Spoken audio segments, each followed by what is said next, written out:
Perseverance and tenacity is set forth as one of the foundational principles that we see that opens up the gates of heaven. There's an example. There was a judge that, because of tenacity, changed his mind and his ruling. In the parable, we end up seeing how it is not only through the persistent knocking at the door that we end up having it to where Christ himself is alluded to from the revelations of John. Behold, I stand at the door and I knock. That idea, that perseverance of Christ is a characteristic that we always have to have because of God.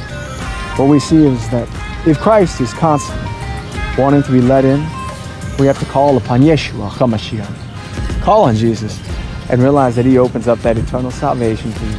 Take your time.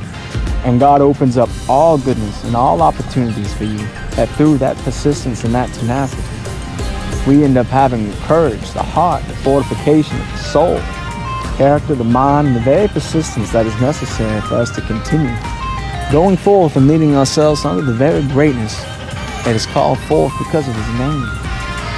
It is called, it is preordained, it is predestined. We create all things through the word of God. A good name, wealth, riches, understanding, salvation. Ask yourself, what do you want? Do you want to have that salvation? Call upon Jesus. Do you want to have the greatness and the glory of God? Receive that salvation. Do you want to receive angelic instruction? Look at Daniel. Look at John. Look at Jesus. Look at those that had that very same instruction and use the word of God for that instruction. And that's your key. It's that simple.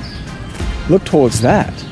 And that'll end up showing you exactly how to go forth into that new Jerusalem. Jerusalem. There is a peace that cometh forth through the word of God. The actual word for peace, you see, Solomon is named after peace. Shalom. But that peace that came forth from that, it is the Son of David, Jesus, Yeshua, is that perfection of the salvation that is set forth within his name. God will set forth this perfection in time. And in the meantime, you have to be ready and willing to edify yourself into perfection. God will show you over and over examples of how it is that you can end up looking towards perfection and find a flaw.